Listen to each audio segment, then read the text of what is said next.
I'm NewsNation border correspondent Allie Bradley. You've no doubt seen the headlines about what's happening at the border, but there's so much more that I don't get to share with you during the newscasts.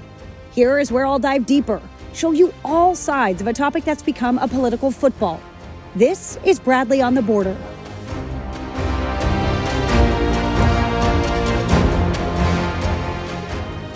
Children showing up at our southern border alone is such a huge problem, and one that just continues to grow. And it has become so urgent and critical that Washington is actually prioritizing conversations about the issue. At the end of July, Republicans grilled DHS Secretary Alejandro Mayorkas in a House Oversight Committee hearing. Now, this isn't the first time Mayorkas has been in the hot seat. Congressman Ben Cline of Virginia, he echoed law enforcement along the border. He's been referring to the border as a porous border, saying there are holes in the border, that it is not closed and that it is not secure. The congressman saying that the current policies have damaged efforts to combat human trafficking.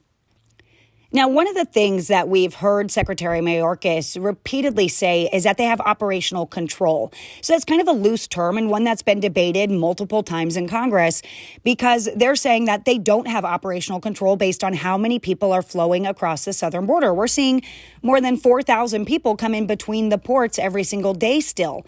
So when people say that they don't have operational control, that would be under the assumption that the border is completely secure and no one's able to get through.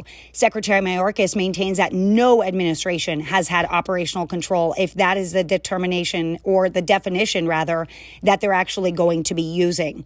So the latest DHS data shows that there are 335 children who arrived at our southern border without any family in a single day. That's what has kind of become the norm. The average we're seeing right now through children coming across unaccompanied and getting immediately turned over to HHS custody, that's looking about 283 a day on average right now is what we're looking at.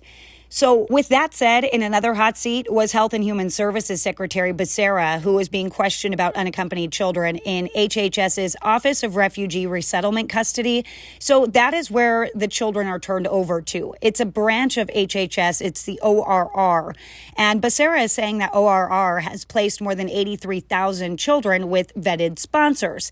He says that more than 85% of them with a vetted sponsor were placed with a parent or legal guardian or a close family member. So that means around 15% were placed with a sponsor, right? That isn't necessarily a parent or a legal guardian.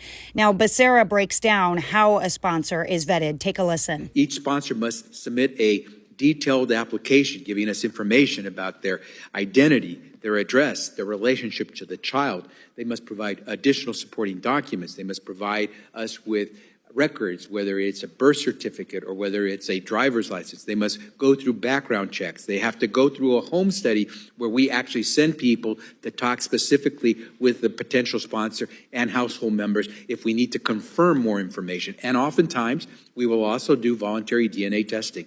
But we do everything we can to certify, to verify that the people are who they say they are. Now, Arizona Congresswoman Debbie Lesko has been pretty vocal on this topic. She says that she doesn't think HHS, their ORR program, is doing an adequate job in vetting the sponsors. Take a listen to what she had to say about a federal grand jury report. Secretary Becerra, I have the requirements here needed to become a foster parent for dogs and cats through City Dogs and City Kitties Rescue in D.C. All the people who want to take a dog or cat into their home need to fill out an application, are interviewed by the rescue shelter, and their home is inspected. Mr. Becerra, does ORR inspect the homes of 100% of the prospective UC sponsors? Congresswoman, thank you for the question. Yes or no, please? 100%. Do you inspect the homes of the UC sponsors? We do a thorough vetting process of any sponsor. Do you, yes or no? 100% of the UC sponsors, sir. Do you inspect the homes of the unaccompanied children proposed sponsors? We will often do home studies of. Well, I guess that's a no. Sponsors. If you don't, which I assume you don't since you didn't answer yes or no, why is it that dogs and cats that are being foster parent in D.C. homes get a more thorough vetting and their homes are inspected, and not the sponsors of unaccompanied children being put into homes? Congresswoman, we do a thorough vetting process that includes... Do you inspect all of the homes? We do a thorough vetting process of the individual. You're not answering. Okay, my next question is, in Arizona, an individual seeking to become a foster adoptive parent and all adults living in that same household must pass an FBI and local criminal background check and have a level 1 fingerprint clearance card issued by the Department of Public Safety. What percentage of sponsors have completed FBI background checks? Every person who wishes to become a sponsor goes through background checks before they can participate in our... What percentage have passed an FBI background check? There are any number of background checks that they go through. It could include You're not answering again. What percentage of sponsors have undergone sexual offender registry checks? We do sexual offender checks on anyone who wishes to be a sponsor. 100%. That is one of the checks that we do. 100% on all the sponsors. Any That's my person question. who wishes to be a sponsor has to go through these background checks.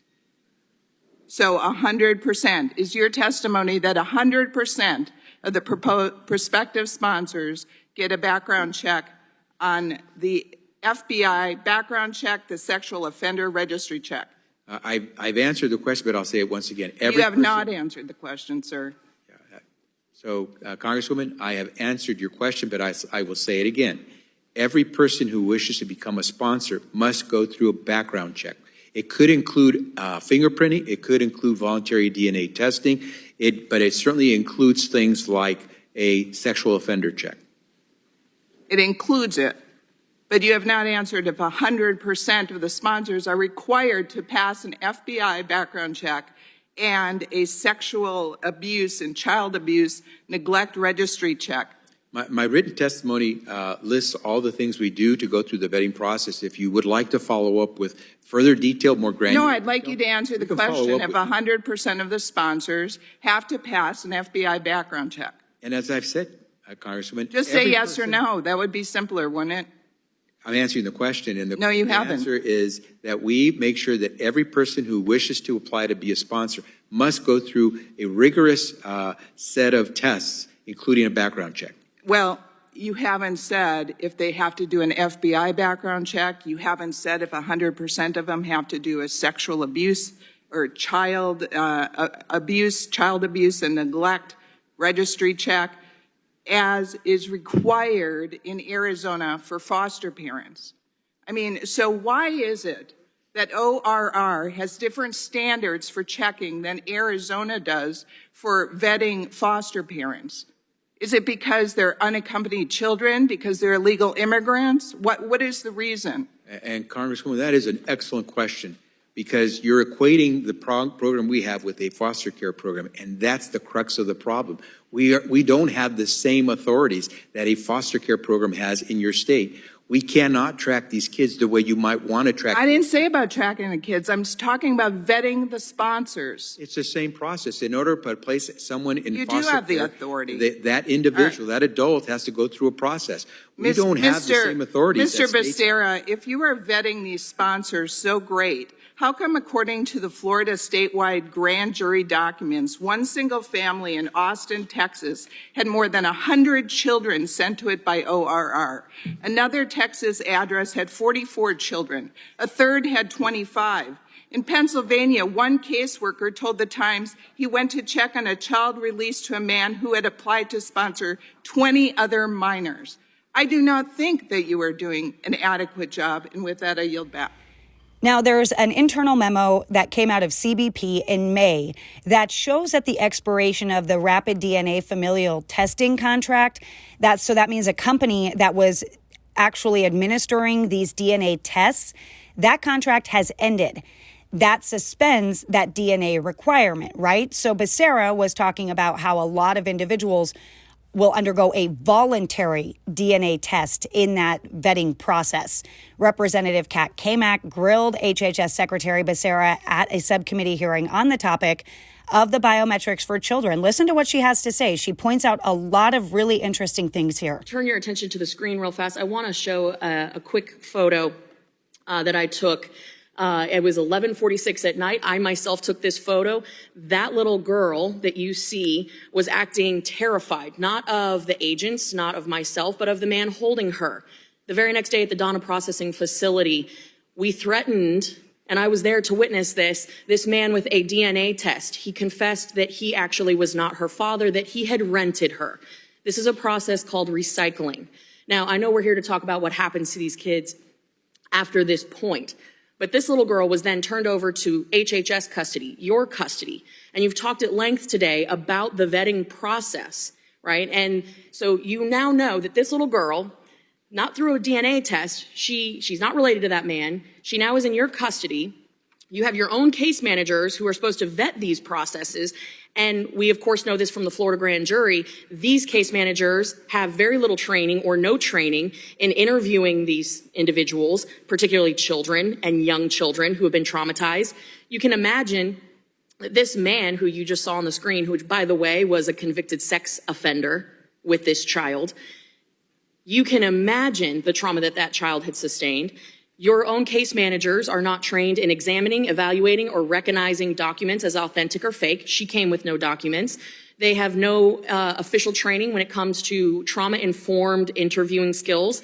No official training when it comes to investigating the safety or legitimacy of addresses to which a UAC may be sent. Now, I don't know what happened to that little girl, but what I do know is that the sponsors that you claim to thoroughly vet, which I would love to get your definition of thorough, because you haven't been able to articulate that here today. It also would include the fact that these kids show up with numbers pinned to their clothes or Sharpied on their bodies to call. Agents have reported in official testimony that these kids have the numbers, the same phone number Sharpied on their arms time and time again. Now, we've heard, of course, of situations where the same sponsor is being called and magically 20, 30, 40 kids end up with that sponsor. And again, I go back to your statement of we thoroughly vet. You've really emphasized that. Do you vet every member of the household? And does it include an FBI check? Does it include an Interpol check? I would hope that it would, considering that we've had 151 different nationalities cross the southwest border under the Biden administration. But I'm guessing that it doesn't, because only 9% of the UACs are subjected to a DNA test with their sponsor, less than 23% to a background check. And again, I should point out for the record the fact that you release these folks, these kids, to sponsors that are in the country illegally. By definition, they have already broken the law.